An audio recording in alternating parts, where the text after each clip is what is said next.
America అధ్యక్షుడు Donald Trump భారత్పై సుంకాల మోత మోగించాడు. భారత్పై 25% సుంకాలే కాదు, అదనంగా పెనాల్టీ కూడా విధించినట్టు డొనాల్డ్ ట్రంప్ ప్రకటించాడు. అమెరికా అధ్యక్షుడు డొనాల్డ్ ట్రంప్ భారత్పై టారిఫ్ బాంబ్ పేల్చారు. ట్రంప్ ట్రూత్ సోషల్ వేదికగా ట్వీట్ చేశారు. ఆ ట్వీట్లో భారత్పై టారిఫ్తో పాటు అదనంగా జరిమానా విధిస్తున్నట్టు తెలిపారు. ఈ సుంకం ఆగస్టు 1 నుంచి అమల్లోకి రానుంది.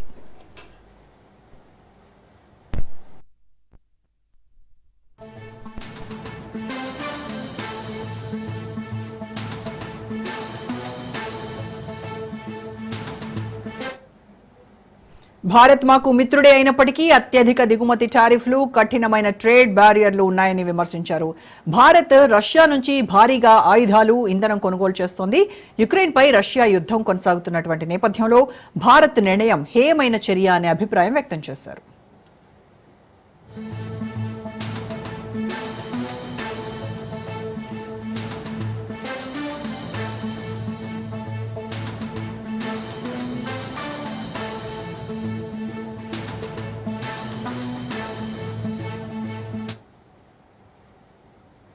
భారత్ మా స్నేహ దేశమే, కానీ వారు ప్రపంచంలోనే అత్యధిక టారిఫ్లు విధిస్తున్న దేశాల్లో ఒకటి అన్నారు. రష్యా నుంచి ఆయుధాలు, ఇంధనం కొనుగోలు చేస్తున్నందుకు గాను 25% టారిఫ్తో పాటు పెనాల్టీ కూడా చెల్లించాల్సిందేనని ట్రూత్ సోషల్ వేదికగా చేసిన ట్వీట్లో పేర్కొన్నారు. ఈ విషయంపైనే డొనాల్డ్ ట్రంప్ భారత్పై 25% సుంకాలతో పాటు అదనంగా పెనాల్టీ కూడా విధించడానికి సంబంధించి మనతో మాట్లాడడానికి జాయిన్ అవుతున్నారు ప్రముఖ రాజకీయ, సామాజిక విశ్లేషకులు, సీనియర్ జర్నలిస్ట్ కోటేశ్వరరావు గారు. గుడ్ ఈవినింగ్ కోటేశ్వరరావు గారు. సో ట్రంప్ మనం చూస్తున్నాము, ఇదిగో అదిగో అని చెప్పేసి ఒక బాంబుని ఒక బూచిగా చూపిస్తూ టారిఫ్ బాంబ్ అనేది ఇదిగో పేలుస్తానని మొత్తానికి ఇందాక 4 గంటలు కూడా మేము ఒక డిబేట్ చేశాము. ఇక పెంచబోతున్నాడు, 20 నుంచి 25% వరకు సుంకాలు విధించబోతున్నాడు అనే చెప్పాము. 3 hours గ్యాప్ లోనే అది ఆ బాంబు పేల్చేశాడు. సో దీన్ని బట్టి ఈ సుంకాల పెంపు పైన భారత్ పైన ఏ రంగాల్లో ఎక్కువగా ఎఫెక్ట్ ఉంటుందంటారు? మనం ఎగుమతి చేస్తున్నటువంటి వాటిల్లో దుస్తులు ప్రధానంగా ఉన్నాయి. ఇంకా ప్రధానమైనటువంటి అంశాలు వేటి మీద ఎంత పెనాల్టీ వేస్తాడు, లేకపోతే ఇప్పుడు ప్రకటించినటువంటి 25%కే పరిమితం అవుతాడా? ఎందుకంటే అది వాళ్ళ ఇష్టం. అదేమి అంతర్జాతీయ ఒప్పందం కాదు, లేకపోతే ఇంకోటి కాదు.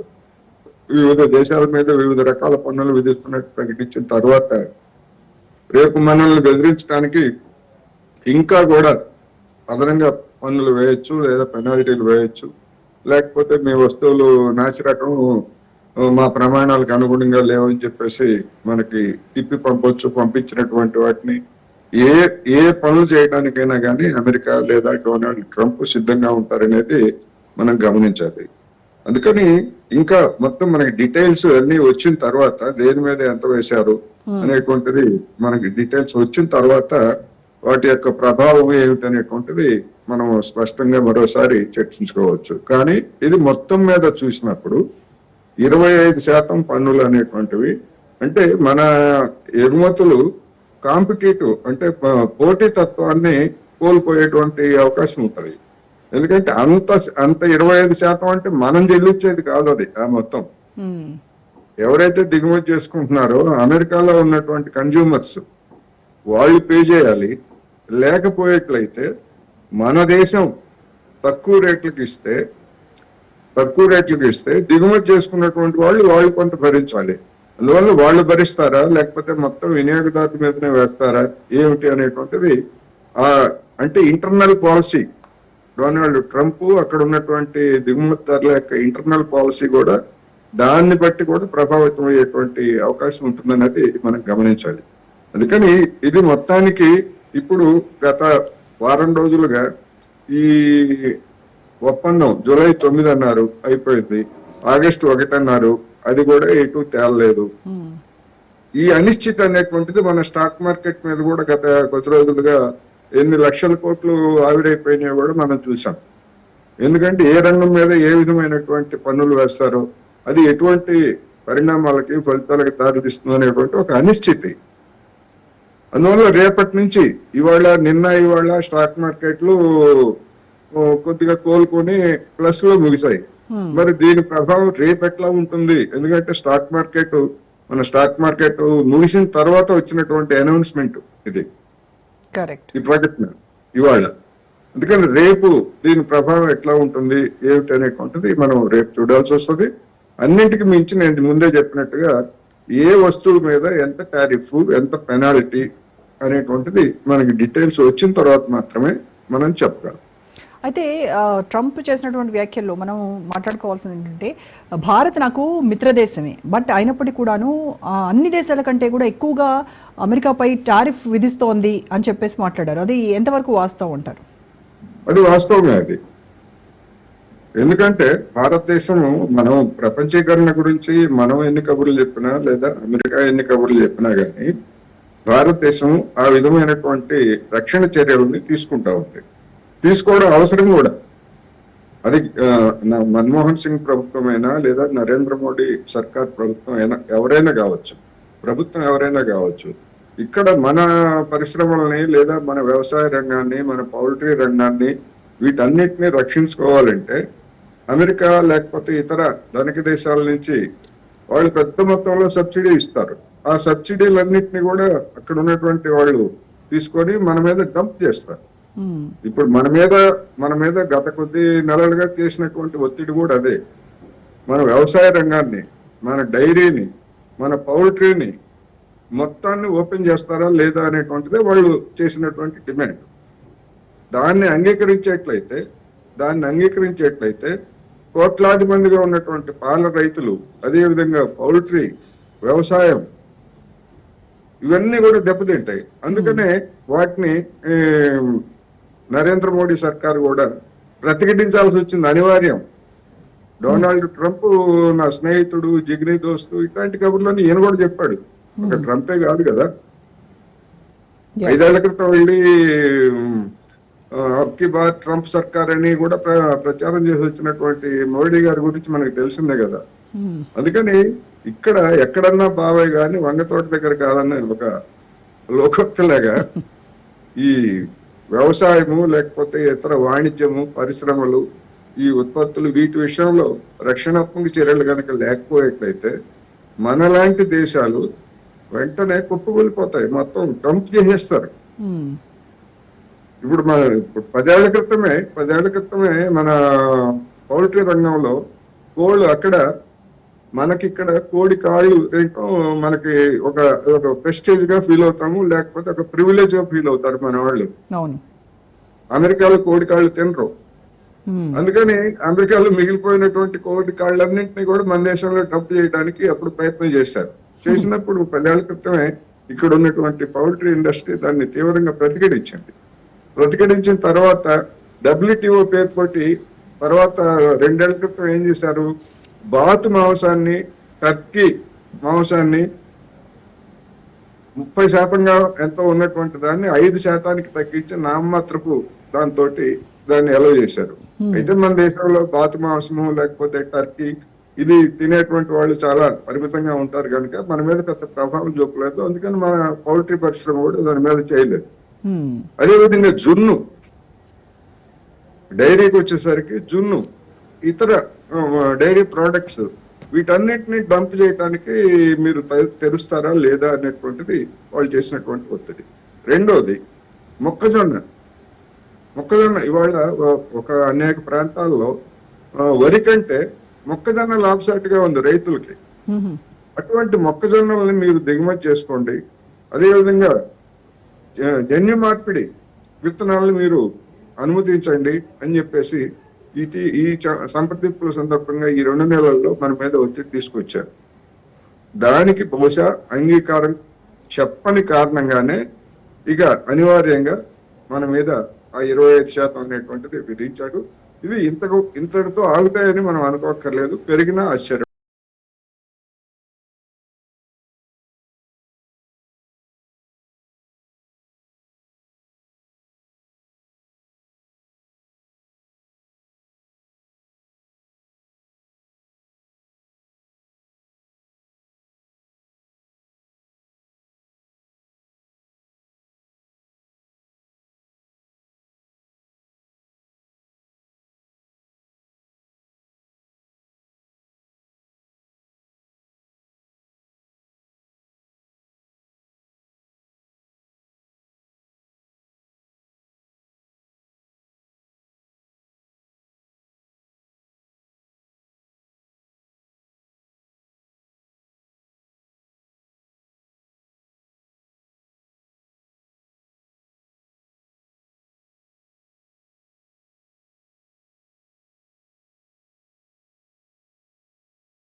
పాలసీ అనేది ఏమైనా గ్లోబల్ ట్రేడ్ వారికి దారితీసేటువంటి అవకాశం ఉంటుందంటారా?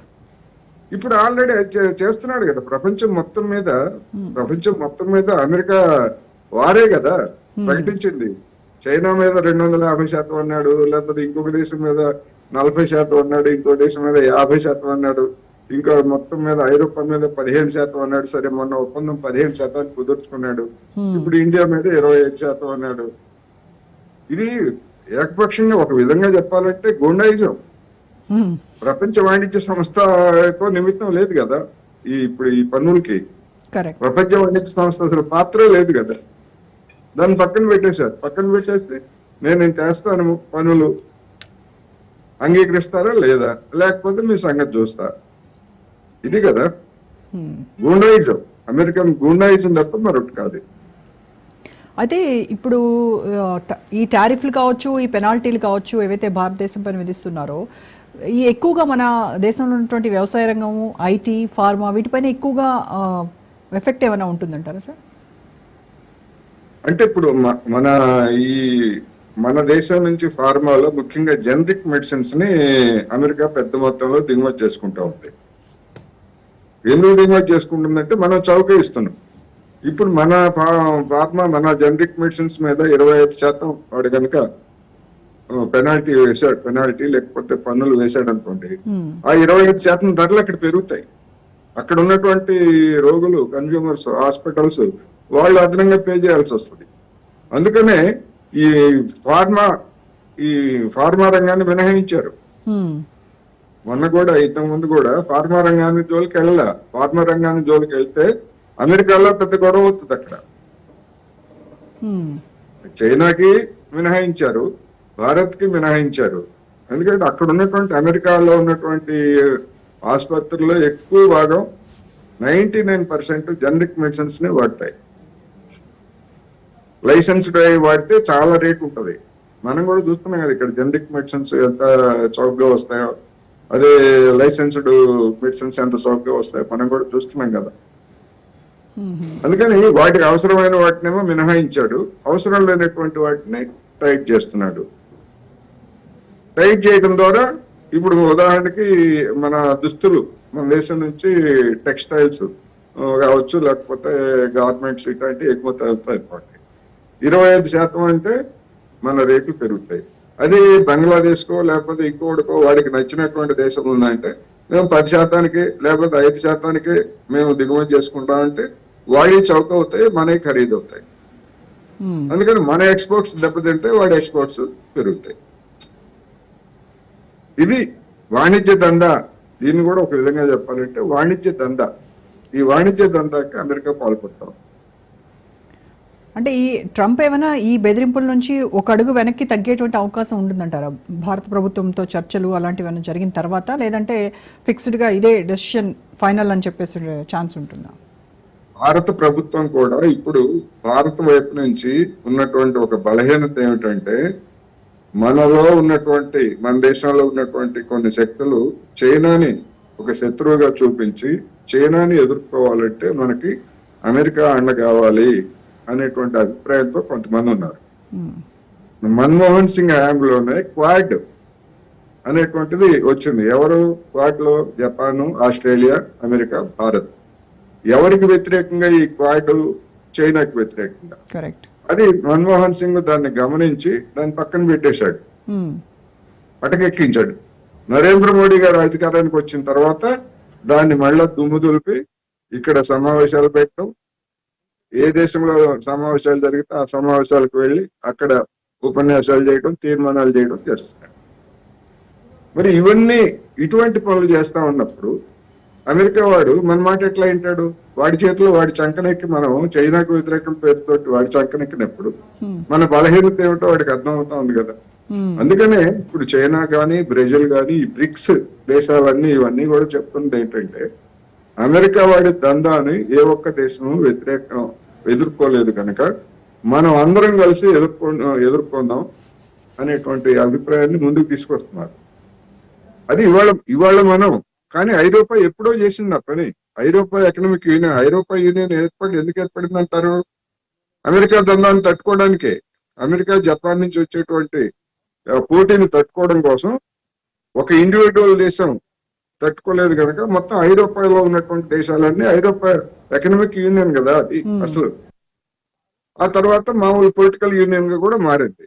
అందుకని ఐరోపాలోనే అటువంటి అంకురార్పణ జరిగింది. అటువంటిది ఆసియాలో ఉన్నటువంటి భారత్, చైనా వీళ్ళందరూ కనుక, బ్రెజిల్ ఇట్లాంటి దేశాలన్నీ కనుక కలిసేట్లయితే అమెరికా దందాన్ని ఎదుర్కోవచ్చు. ఈ దేశాల మధ్య ఉన్న పరస్పర సమస్యలు ఏమైనా ఉంటే పరిష్కరించుకోవచ్చు. ఇప్పుడు భారత్ కి చైనా ఉంది, మనం వస్తువులు దిగుమతులు ఫ్రీగా దిగుమతి చేసుకుంటున్నాం కదా. మనమేమి చైనా వస్తువుల మీద పన్నులు వేయలేదుగా, 25%, 35% అనేటువంటిది. ఇటువంటి స్వేచ్ఛ ఉండాలి. అదేవిధంగా డాలర్ పెత్తనాన్ని మనం వ్యతిరేకించాలి. డాలర్ బదులు మన ప్రత్యామ్నాయమైనటువంటి కరెన్సీ, ఐరోపా యూనియన్ యూరోని తెచ్చింది కదా, ఆయా దేశాల్లో వాళ్ళ కరెన్సీలు ఉన్నప్పటికీ. ఎందుకంటే డాలర్ పెత్తనాన్ని ఎదుర్కోవాలంటే యూరో కరెన్సీ కావాలి. అదేవిధంగా బ్రిక్స్ దేశాలు కూడా ఒక ప్రత్యామ్నాయమైనటువంటి కరెన్సీని తెచ్చుకొని మన కరెన్సీలోనే మనం లావాదేవీలు నిర్వహించుకుంటే మనకి సులభతరంగా ఉంటది, వాడి పెత్తనం పోతుందనేది. ఇటువంటివన్నీ కూడా ఒక రూపానికి రావాలి, వస్తేనే అమెరికా యొక్క పెత్తనాన్ని మనం ఎదుర్కోగలం అనేటువంటిది ఒక అభిప్రాయం. అది రకరకాల జియో పాలిటిక్స్ ఉన్న కారణంగా అటువంటి ఐక్యత సాధ్యం కావట్లేదు. ఆ బలహీనతను ఆసరాగా తీసుకొని డొనాల్డ్ ట్రంప్ అంటే ఇవాళ అధ్యక్షుడిగా ఉన్నాడు. ఎవడున్నా అక్కడ, ట్రంప్ ఉన్నా, బైడెన్ ఉన్నా, లేదా ఇంకోడున్నా అమెరికా తన ప్రయోజనాలనే మాదే అగ్రదేశం. మేక్ అమెరికా అగైన్ అంటే దాని అర్థం ఏంటి? మేము చెప్పినట్టు వినాలి ప్రపంచం. అది జరుగుతుంది. Right sir, thank you so much Koteswara గారు.